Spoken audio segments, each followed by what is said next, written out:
Okay, so this question comes from Module 4, Lesson 8. I don't exactly know where it came from because it was provided by a student, but nonetheless, we're going to solve this. And there are some other questions from this particular lesson that we're going to go and delve into. Okay, so I'm not sure what the premise of it, but it could say something like this. Find the point of intersection. It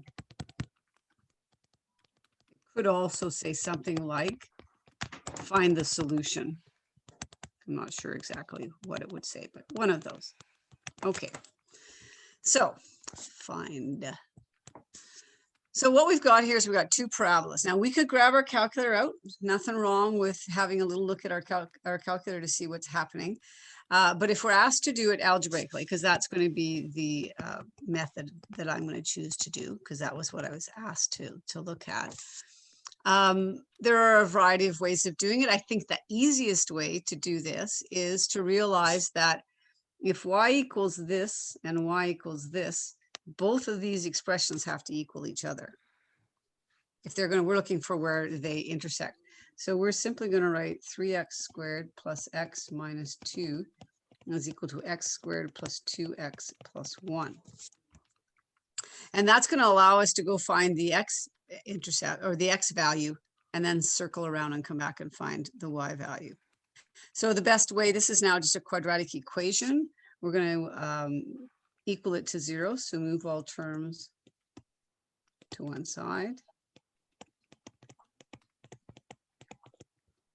To one side.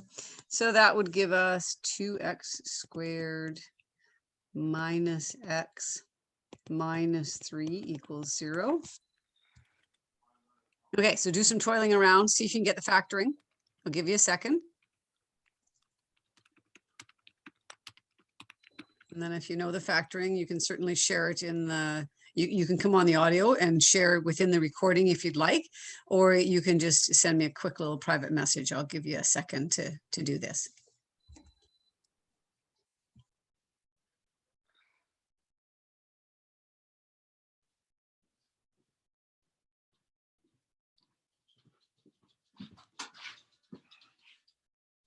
You taking a break for lunch?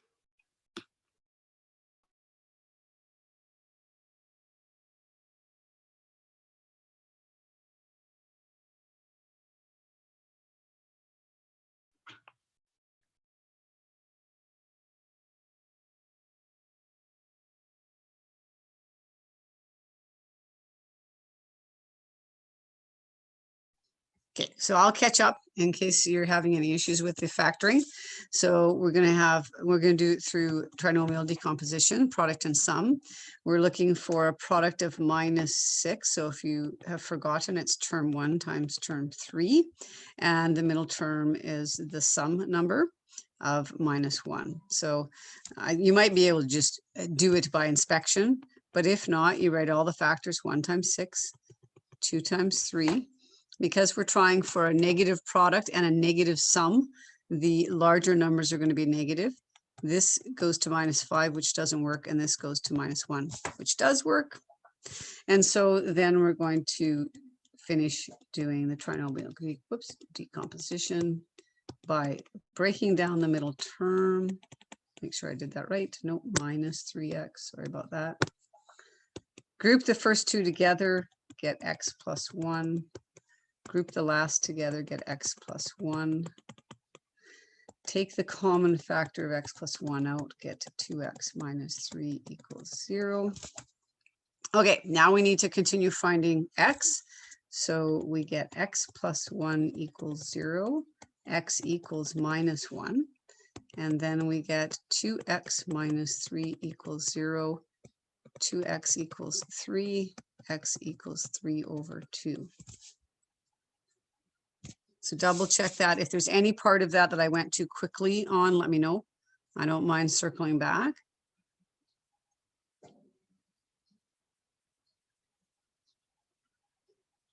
So in terms of this question, I need to kind of just, I know that you're looking at the answer. I'm going to come back to it. It should say points of intersection, because now look at, we found 2 x values rather than 1. So we're going to be finding 2 points of intersection, not just 1 point of intersection, because 2 x values work here. So then I'm just going to move my screen over a little bit here. We're going to come up to the top here and we're going to find our y values. So we're going to take each x value, x equals -1. And it doesn't matter whether you substitute into the first one or the second one. If you wanted to be doubly sure, you could substitute into the first one and the second one and make sure you got the same y value out of both, right? Just that would be a double check. So our first equation is y equals 3x squared plus x minus 2. So let's throw -1 in there. Just watch to do it in brackets, just so that you square negatives and nothing falls apart. And so we should get 3 minus 1 minus 2. So that looks like it works out to 0. Okay. Now, as a double check, let's go and put it into the other one. We won't do this every time because it's not really the best use of our time. But nonetheless, it's not a bad thing to do. Let's double check that we get the same answer out. Putting in here. So we get 1 minus 2 plus 1 is 0. Phew, right? Would be bad if we didn't, especially me directing you. Okay, so -1 and 0 is 1 point of intersection.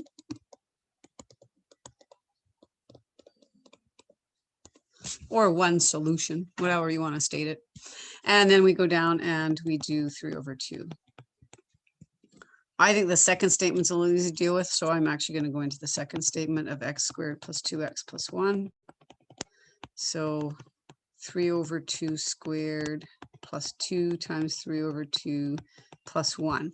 Now it doesn't say here that we should keep absolute values. You could plow it through in your calculator and then change it to a fraction. I'm just not going to grab my calculator. I'll just do it with fractions. So it's 9/4 plus 3 plus 1. So then I'll just quickly do it with common denominator. Okay, so again, you don't have to do it this way. You could grab the calculator out and have it do it for you. So what do we get? Make sure I'm okay here. We got 25/4. I think I'm all right with that. So our second point of intersection. I'll just step back for it. I'll just be quiet for a minute and double check my math, make sure I didn't make any mistakes there.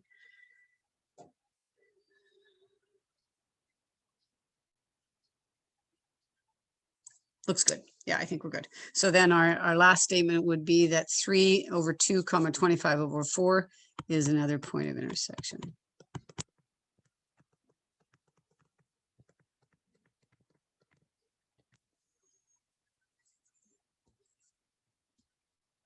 Resume. Okay, so here's our second question. It comes from Module 4, Lesson 8 quiz. It's one of the questions there, depending on the order of it. It might be 1, 2, 3, 4, or 5 for you. And it shows you a graph that the black kind of shading is where it was all nicely shaded in, I think, pink.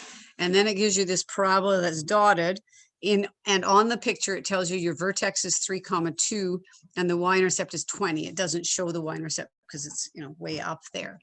And so we're asked to find an equation that would represent this graph. So let me actually put a question in here.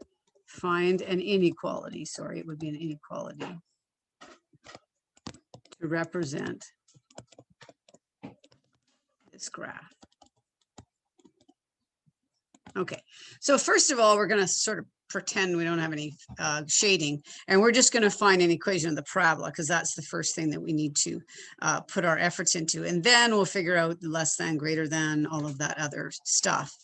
So if you think back to Module 3, we know that parabolas in vertex form are like this. Y equals a bracket x minus p all squared plus q. And they do give us our p and our q values. So with the vertex being given as 3 and 2, we get y equals a x minus 3 squared plus 2, like that. But they do give us another really important piece of information, the y-intercept. The y-intercept of 20 means that there's a point 0 and 20 on the graph. So we're going to go and find our a value based on that piece of information. Okay, so again, I can do a little bit of color coding. The 20 is going to go into the y, and the 0 is going to go into the x. And then we're going to solve for a. and see how it goes. So we get this 0 minus 3 squared plus 2. Watch our order of operations. So we get 20 equals a times 9 plus 2. Careful, that's plus 9 in case you're doing it on a calculator and forgot your brackets. Subtract 2 from both sides. We get 18 equals 9a. Oh, look it. Oh, it works out so pretty. A equals 2. Well, numbers are nice. Don't often get them. So that means for our parabola part, so for just the parabola part, we've got y is equal to 2 bracket x minus 3 bracket squared plus 2. Okay. Now I think I can just kind of slip this down a bit so we can see our graph. Okay. Now the shading happens below and it's dotted. So my guess is going to be that it's a less than sign because it's below, and it's only a less than sign not equal to because it's dotted. Okay, so my best guess is going to be that the answer is this. Based on the fact that I know my shading is below, is less than, and it's dotted. But we're always going to verify. Okay, so to verify that we've got the right answer so that we're doubly, triply sure, pick a point in the shaded area. I like picking 0, 0. So I'm going to verify that 0, 0 makes this statement true. So we get 0 is less than 2, 0 minus 3 squared plus 2 is 0 less than 2 times 9 plus 2 is 0 less than 20. Yes, it is, right? So this is my little verification. I pick, and I can go up here, I pick 0, 0. Because it's within the shaded area. I can pick anything in the shaded area. Doesn't have to be 0, 0, but zeros are easy to deal with. Throw it into my equation. It makes my inequality true. So therefore, this is our answer right here. Like that.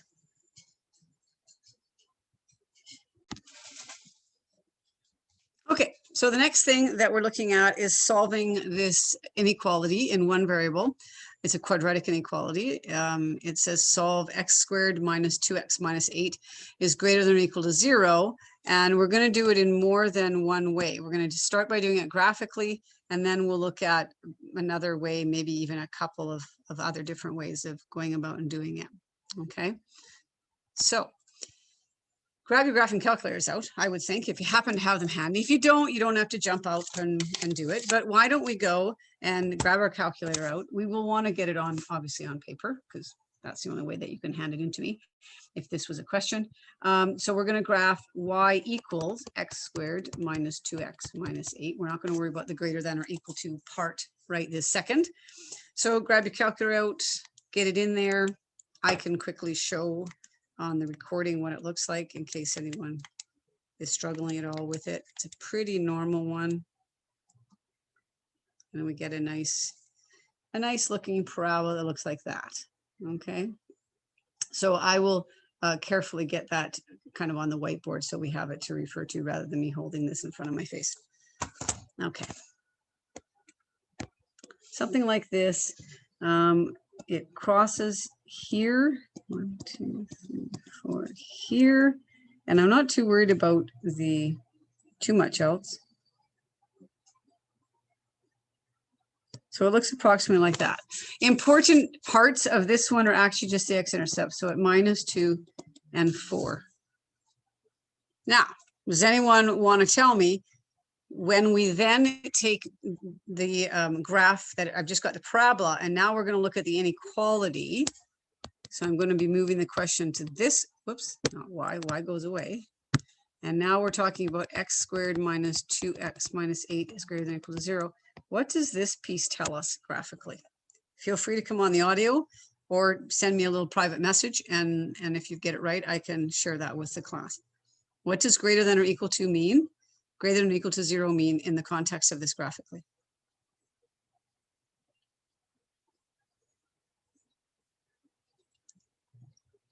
I'll watch the chat.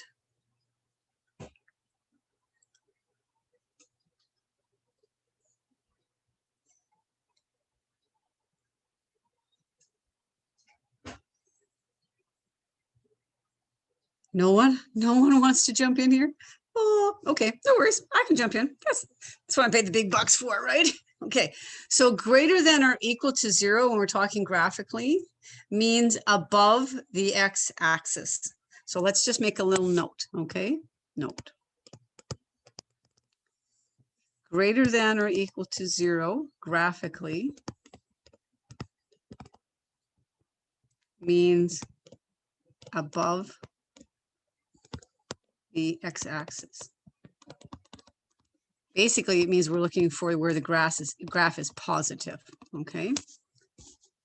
So when you were, if you were handing this in as an assignment question and you wanted to indicate that it was above the x-axis, we simply would get our highlighter out, or if you had a pen or something, and you would darken in, come on, got my highlighter here. Whoops. And we would draw over top of the graph like that. Okay, and we would draw over top of the graph like that. And it would be those two sections. It would be the section of the graph before -2 and the section of the graph after 4. So that's how a graphical solution would look. Okay. Now I mentioned that we want to do it several ways. There are several ways. We can do test points. We can do cases. There's one other. We'll do test points as our next one. Okay. So let's do a test point.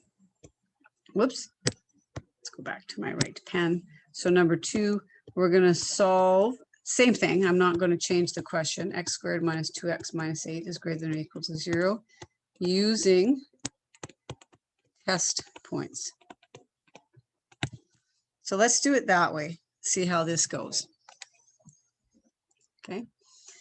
So here we have to do a little bit of algebra. I did keep the algebra fairly simplistic because I think the whole process is detailed enough that we don't need to get into the minutia of a hard factoring question. So let's factor this question. So take a second to factor it, pretend that it doesn't say greater than or equal to 0, and just factor it. You can go right to the answers because the factoring is pretty easy.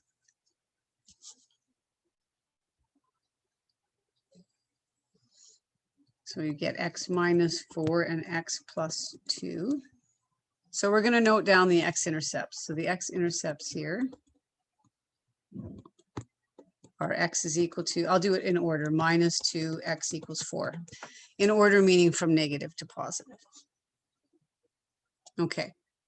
So here's how we do test points. We draw a number line.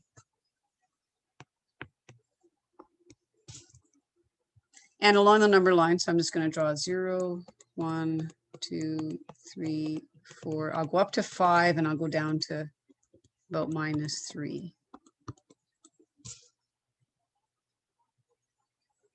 Okay, we know an x-intercept is at -2, so I'm going to put a line right here at -2. And I know the other x-intercept is 4. I'm going to put a line at 4. Okay. Now what we're going to do is we're going to check numbers from each of these sections into our brackets. So my first bracket that I'm going to check is x plus 2. I'm going to write that over here by my number line. So in terms of test points, pick a number in this section from -2 down. So we're going to check -3. Pick a number in this section. I'm going to pick 0. And pick a number in this section. I'm going to pick 5. I'm going to erase that. So these are my test points, -3, 0, and 5. And when I say test points, what we're going to look for is we're going to look and see if when we put the -3 in, do we get a negative, a positive, a negative or a positive? Those are the only two options that we can get. Okay.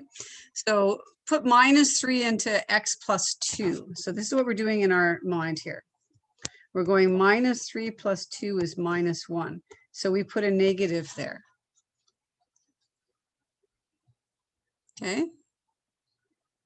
From -2 to 4, we put 0 in. So in this x plus 2, we're going 0 plus 2. We get 2, which is a positive. All we're worried about is a positive. And then we're going to put our 5 in. And we're doing it into 2. So 5 plus 2 is 7. Again, we're only just worried that we get Did I do that right? 5 plus 2, we get a positive again. Seems it shouldn't have got negative, positive, negative. 0, 0 plus 2. Okay. Usually you don't get negative, positive, positive. I'm hoping I didn't do anything wrong here. You guys following along with what we're doing? We broke our number line into the 3 spots, less than -2, between -2 and 4, and above 4. And we're then going to take a point from each of those and put it into, I'm just doing into one bracket. I wonder if we should do it into both. Just give me a second. I'm going to just pause to share the recording for a second and make sure that I'm modeling the way they showed it in the lesson. So just give me a sec. Okay, so let's keep looking at this then. I'm going to just clean things up a little bit. No, I think actually what I've got is pretty good. So we've got our 3 sections: before -2, between -2 and 4, after 4. And we're putting a point in that is on our number line in those sections to see what we get for an answer. Now, I think we could do this a little bit more efficiently. So I'm gonna change gears just a teeny bit here. I'm just gonna erase this in here. I think it might be better if we're using test points to check it in the entire expression and see if it makes the expression positive or negative instead of just into one. So I'm going to take and I'm going to put the other one down there. I'm going to put the whole expression down there. And I think this is going to be a little bit less work. So let's try this. Okay, so I'm going to just take these out of here. Still going to use those 3 points, okay? So we're going to put -3 into this expression. And we're going to get, I'll do it in the same color, -3 minus 4 times -3 plus 2.